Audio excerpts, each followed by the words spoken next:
Assalamualaikum warahmatullahi wabarakatuh. Saya Dinda Firjana dengan NIM A510200223. Di sini saya akan mempresentasikan proyek warga negara guna untuk melengkapi tugas mata kuliah Pancasila yang diampu oleh Bapak Agus Prasetyo. Berikut adalah pemaparan dari saya. Dalam proyek kali ini, saya mengangkat topik yaitu kurangnya minat belajar anak saat pandemi. Adapun identifikasi masalahnya yang pertama adalah banyak anak yang mengabaikan pembelajaran dan memilih untuk bermain. Yang kedua, yaitu tidak memahami materi yang diberikan. Yang ketiga, anak cenderung malas untuk belajar. Yang keempat, kurangnya perhatian dan pengawasan dari orang tua. Yang kelima, yaitu menciptakan generasi belajar dengan pola pikir yang salah.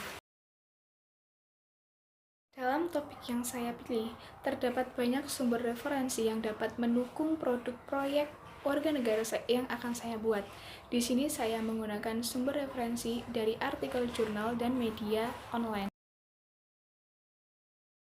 Kali ini saya akan mendeskripsikan proses pembuatan produk proyek warga negara yang dimana proses ini saya menggunakan 6 langkah, di mana setiap langkah memiliki progres yang berbeda. Berikut adalah penjelasan dari saya. Langkah pertama, sebelum menyusun proyek warga negara, terlebih dahulu kita menentukan topik yang akan diangkat. Semua masalah dapat diteliti, misal masalah sosial, ekonomi, dan lingkungan.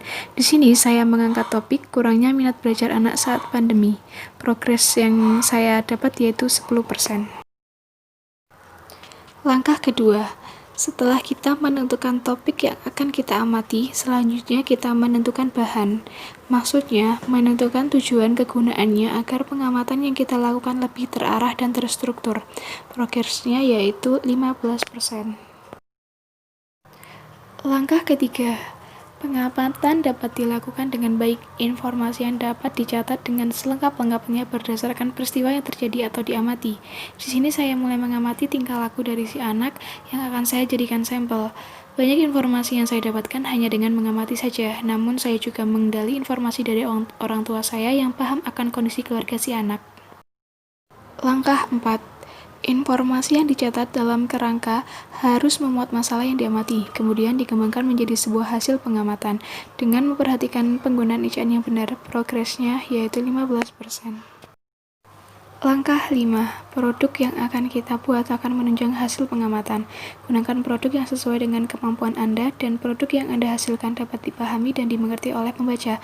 Di sini saya menggunakan produk berupa poster, karena bagi saya akan membuat orang tertarik untuk melihat dan isi dari poster sangatlah singkat sehingga mudah dipahami pembaca. Progresnya yaitu 20%. Langkah 6. Laporan hasil pengamatan yang telah disusun sebaiknya dibaca dan diteliti kembali. Jika ada kesalahan, segera perbenahi. Progresnya yaitu 10%.